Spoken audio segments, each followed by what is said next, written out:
species may rule over this planet. Earth may not be forever, but we still have the responsibility to leave what traces of life we can. Building the future and keeping the past alive are one and the same thing. That was a line from the game Metal Gear Solid 2.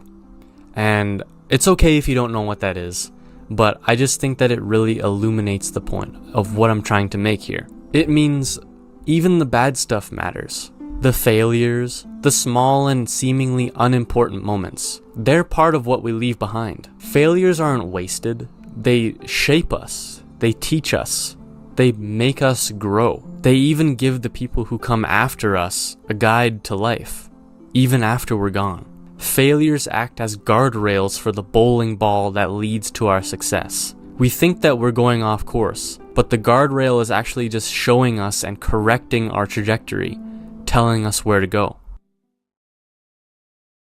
If you get everything you want the minute you want it, what's the point of living? If success came instantly, then it wouldn't mean anything.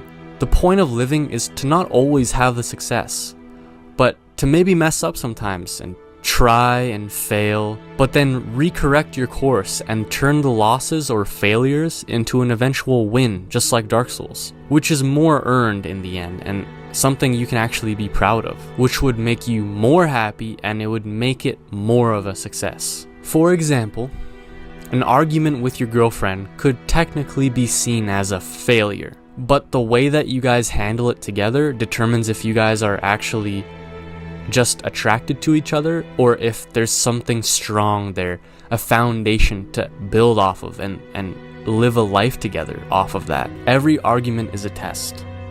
Do you blame each other or do you work together as a team? If you handle it well, your bond strengthens. If you don't, over time you start to see the truth right before your eyes that maybe you guys are not made for each other. Maybe you guys are not right for each other. Maybe it's time to move on to someone better suiting to you. Either way, it's a win because you grow. Failure isn't wasted. It's feedback. It's an opportunity to grow. And yet sometimes we take things too far and make things harder for ourselves by creating imaginary problems. We blow up small issues until they feel bigger than they really are, and we forget the real good things that are consistently in front of us. Problems are actually a good thing.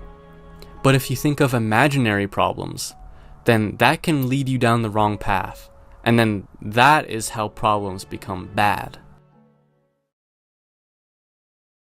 Yukio Mishima wrote about this in his book Sun and Steel. The men who indulge in nocturnal thought, it seemed to me, without exception, had dry, lustrous skins and sagging stomachs. Yet why must it be that men always seek out the depths, the abyss? If nothing is wrong and we're well fed and we're safe inside our homes, and we have everything that we really could ever want, why do we conjure such nasty beliefs in our heads? Sure, it can be true that something needs to change, but looking at the privilege that we have, and then having the audacity to think that we know anything about the abyss, that we know the darkest, deepest corners of our brains because we sit inside and our mom brings us food and we pick our nose and we wipe the chip dust off our fingers on our pants.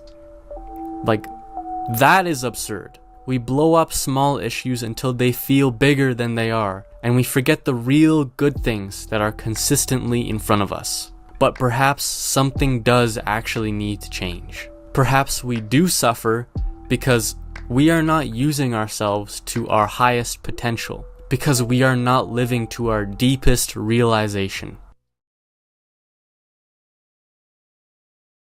David Dida talks about this deepest realization in his book, The Way of the Superior Man. If you're not living according to what you know you should be doing, the work that calls to you, then you won't feel fulfilled, no matter how useful you are to others. You could be helping people, paying bills, doing actually good, putting good into the world, taking care of people. But if it's not that thing that's calling out to you, that's always in your mind at every day, then you won't feel happy. You'll feel like you're wasting your time. If it isn't calling to you like it's your current purpose, then you'll feel it. The YouTuber Hamza describes purpose like layers of an onion. You can only peel one at a time, you complete one layer, and the next reveals itself. When you fully live one layer and complete it, the next one opens. But if you ignore the layer that's calling to you right now, you'll feel guilty and restless and depressed even. When you're not living your purpose, you start conjuring imaginary problems. You sit in your room under your LED strips, thinking you're in the abyss, feeling hopeless, because you're not actually doing the thing that you know you should be doing. But when you are pursuing your goals, you're too busy to entertain those thoughts. You might be failing, sure, but failing forward at least. You're adjusting and correcting and making progress, and that progress makes the so-called abyss disappear. Sometimes you just need to be a little stupid. Not like an actual idiot, but in the sense of not overthinking every little thing. Don't give imaginary problems oxygen. If you've got something real to work toward, like your purpose, your deepest realization, why would you waste energy sweating over the small stuff? The intellectual smart guy will be like, oh, you don't care about this? If I were you, I would care about this. If I was you, that would really bother me. But you, who are actually smarter than the smart guy, are strategically stupid. And you're like, no, it doesn't bother me. What? No, it doesn't bother me, man, no. Instead of being the smart guy who overthinks and analyzes every little thing. By being stupid, you're actually smarter than the smart guy. You realize that? Don't dwell on small, stupid, imaginary things. Be a little stupid and get back to what matters. Okay, so what am I trying to say with all this? This is the Dark Souls mindset. The belief that problems and failures are not actually problems and failures. They're proof you're alive. Every death, every mistake, every argument, every setback, they're not the end of the path. They are the path. They're the guardrails shaping you into who you're meant to be.